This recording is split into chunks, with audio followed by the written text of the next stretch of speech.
Welcome to day 3 of the 15-day stretch and strength challenge. Thank you for joining me on day 3. I hope you've enjoyed the last 2 days and you're not feeling it too much in your core from yesterday. Today there is a little bit of core work as well, sorry. But we're going to work quite a lot on our hips and getting a nice seat in the saddle. So let's get cracking. So we're going to start in our tabletop pose and we're going to just wake up our spine with a little bit of cat and cow. Okay, so if we did this on the first day, we want our wrists below our shoulders and knees below our hips, nice and tight through that back. Get that tabletop pose correct to start with. Fingertips nice and wide. And we want to keep our weight equally distributed throughout the whole of the hand, not just down through the wrist. Okay, so let's go. On the inhale, we're going to drop the belly, lift the gaze, tailbone goes up. Exhale, round and contract. Okay, so slowly working through any aches or pains that you might have this morning. Hopefully not too many. Hopefully you've not fallen off your pony. That's it, so just wake up that spine.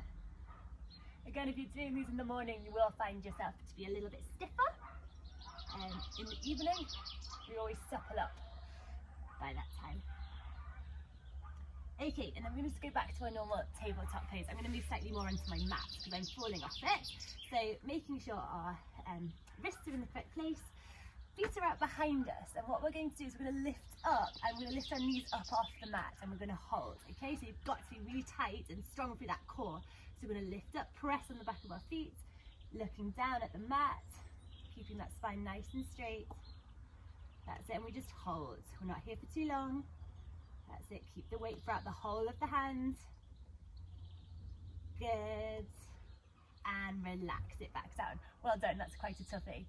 Okay, so from this position, we're going to put our big toes together and our knees are going to go apart and we're just going to sink our hips back so our hips touch our heels. I'm going to leave our arms forward and just fold.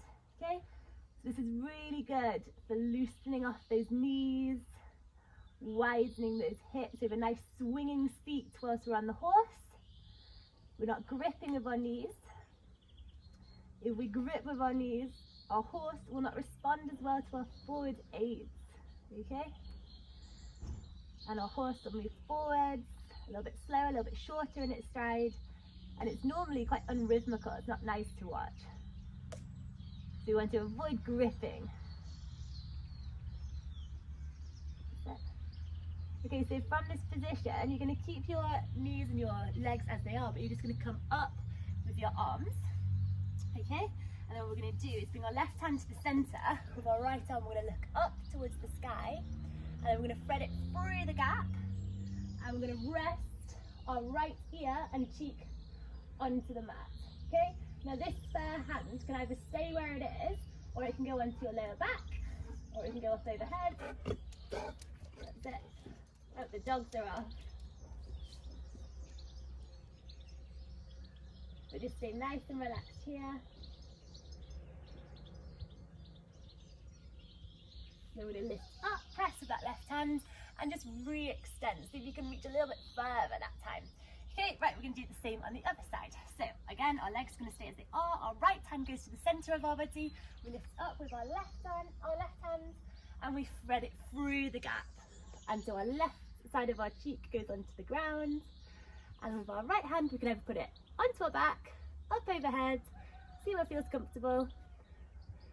So this is working on our deep seat, keeping our hips nice and open. So we'll have a good thrust and a good canter without affecting the horse. But it's also helping us with our shoulders. So if we need to turn on any circles, that's really good. That's it. So we'll have a nice swing in our seat, a nice calm lower leg, not interrupting the horse as it's working underneath us. Okay, well done. So from here, we're just going to reach back up, see if we can extend a little bit further. So now we're going to go bring our knees in, we'll lower down onto our belly, and we're just going to keep our hands next to our side. So we're going to push up. Keep your feet pushed into the ground. You can keep a little bend in your elbow. Heart goes forward. That's it, a nice back bend. And then we're going to lower back down. So our hands can walk a little bit further in front of our shoulders. We're going to tuck our toes underneath. We're going to go into our downward facing dog. Okay, so up we go. So we're just using this downward dog today to transition into our pigeon pose. So with your right leg, you're going to lift it up to the sky. You can bend your knee and open up your hip. You're going to look forward and you're going to bring your right foot and you're going to place it a couple of inches behind your left hand. Then you're going to start to let your left leg go back and lower down, okay? So the aim for this is to get your knee in line with your ankle. Now mine isn't. Don't worry if it's not. If it's more towards center, that's fine. Also, if you're doing it in the morning, it might not be looking as good as if you're doing it in the evening.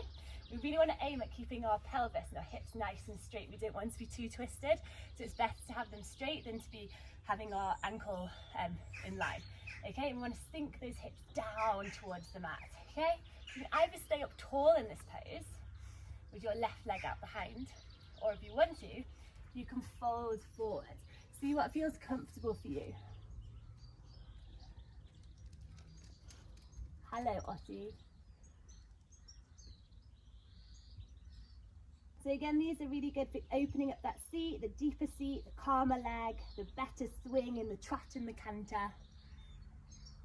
That's it. Just not restricting our horses. That's what all these exercises are aimed at. Okay, and then we're going to start to come back up. And then we're going to go ahead and go back into our down dog.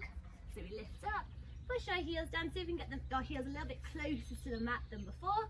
And then we're going to repeat that on the other side. So lift the left leg up, bend the knee, open at the hip, and then step forward with your left foot behind your right hand, a couple of inches behind, and slide your right foot back. Okay, sink those hips down forward. If you want to, you might wriggle your foot a little bit into the correct position. So you can either stay up tall or you can fold forward. Now you might find that your hips are wonky. One might feel more comfortable than the other, or they might feel absolutely awful. Just see, this is a good test to see if you're actually straight. You find one side easier than the other, so you can fold it forward if you want to.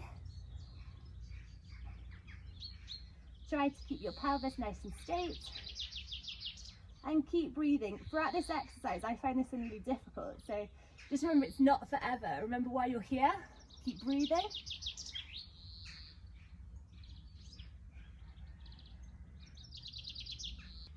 Okay, and then we're going to come up. So let's wriggle that leg out behind, and we're going to work a little bit now in our plank. For the next part, you can do two different variations. In case you want to do the more simple one, you can go into your forearm, and we can just hold a forearm plank. So you can have your hands together, shoulder blades down and away from your ears. That's it. And then keep your core nice and tight, and you're just going to hold. Now, if you want to make that slightly harder, you can lift one leg, then the other leg. But if you want to do this variety today, which I'm going to work through, you're going to keep your wrists below your shoulders, and then you lift up into your plank position. Keep your core nice and tight and engaged, and then you're going to bring your left knee towards your right elbow, like that, and twist. And then the opposite, and keep working through it. So right knee, left elbow, left knee, right elbow. Okay? Keep looking down at your mat. Keep breathing. Keep that core nice and tight.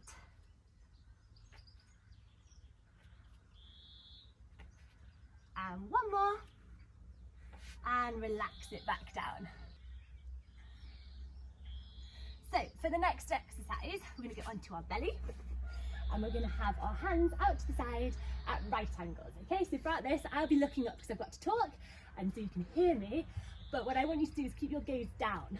Okay, so your feet are nice and flat to the ground. Everything is in line. You're going to look down towards the mat and you want your elbows in line with your shoulders, 90-degree angle. So there's two different varieties for this one. The first variety is, again, elbows in line with your shoulders, nice 90-degree angle. Keep looking down and you're just going to lift up with your upper body so your chest comes off the ground, and you hold and then you lower. And then you're just going to work through lifting. Try to keep those feet on the ground and then lowering. And then we're going to lift. And then you're going to lower. Now, if you want to make that a little bit harder, when you lift up, you're going to hold up here, and then with your elbows, you're going to draw them down towards your torso, and then you're going to bring them straight. Imagine you've got a pencil between your two shoulder blades. Okay, so draw down, and then we go back to our neutral position. and then we draw down. Keep your body up as you do this. We're only here for 3, 2, 1, and relax back down. So we can do one more set of those. Lift back up. Okay, so feet flat to the ground, elbows at that 90-degree angle, and then we just pinch that pencil and then back to the neutral position. Pinch, keep that chest lifted. Okay, so these are really good for correcting if you've got a hanging shoulder. Okay, so if you've ever been told you're dropping through one shoulder, this is really good. It'll improve your aids with the hands. You'll have nice calm hands, nice and controlled. And it'll also help straighten your upper body. And relax back down. Okay, so from this position, you're going to widen your knees as far as you can. Now don't worry if it's not too far. And then you're going to try and get the soles of your feet to touch. Now the aim is to try and get your feet to be on the floor. Don't worry if they're not, mine aren't. And we're just going to stay in this position to close today's practice. So if you want to, you can stay in this position for a little bit longer than I am. See how comfortable you find it, but it's really good at opening up those hips. Again, working on your seat when you're on the horse. Okay, it's just pressing those hips open, knees are wide, soles of the feet are together. Okay, right, you can stay there, like I said, if you wanted to, but if not, that's it for today. So thank you for joining me on day 3. Bye!